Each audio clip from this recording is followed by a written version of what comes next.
আমরা English first paper কোন item কিভাবে লিখতে হয় এটা জানলাম। এখন ইংলিশ সেকেন্ড পেপারের কোন আইটেম কিভাবে লিখলে ভালো মার্কস পাওয়া যাবে সেই টেকনিকগুলো আমি শেখাই দিচ্ছি। Answer to the question number 1, preposition.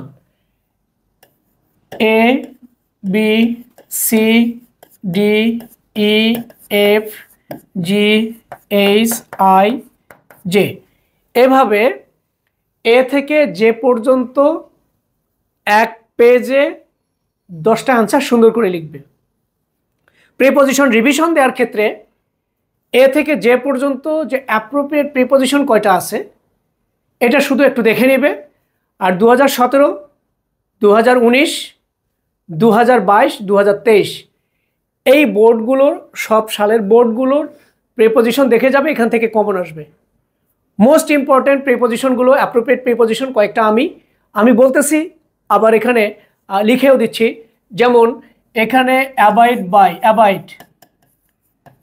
অ্যাবাইডের পরে বাই বসে, যদি কোনো কিছু মেনে চলা হয় অ্যাবাইড বাই, কারোর সাথে যদি থাকা হয় অ্যাবাইড উইথ, কোনো স্থানে যদি বসবাস করা হয় অ্যাবাইড ইন, অ্যাকর্ডিং যদি থাকে অ্যাকর্ডিংয়ের পরে টু, অ্যাকর্ডিং টু, প্যাসেজ কি আসে আসুক অ্যাকর্ডিংয়ের পরে two,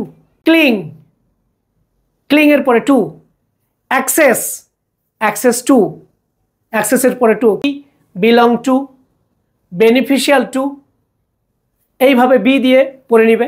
C cling to, conducive to, এগুলো একটু পড়ে নেবে।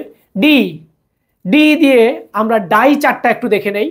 স্বাভাবিক কারণে মৃত্যু হয়, রোগের কারণে ডাই অফ, দুর্ঘটনায় মৃত্যু ডাই বাই, দেশের জন্য, জাতির জন্য, ভাষার জন্য যদি মৃত্যু হয় ডাই ফর। আর যদি অস্বাভাবিক কারণে অতিরিক্ত খেয়ে মারা যায়, অস্বাভাবিক কোনো কারণে মারা যায় die from. E eligible for, expert in, exceptional to, এইভাবে এ থেকে ই পর্যন্ত যেমন বললাম। F fond of, fear of, A দিয়ে আমার মিস হয়ে গেছে অ্যাবজর্ব ইন, অ্যাফ্রেড অফ।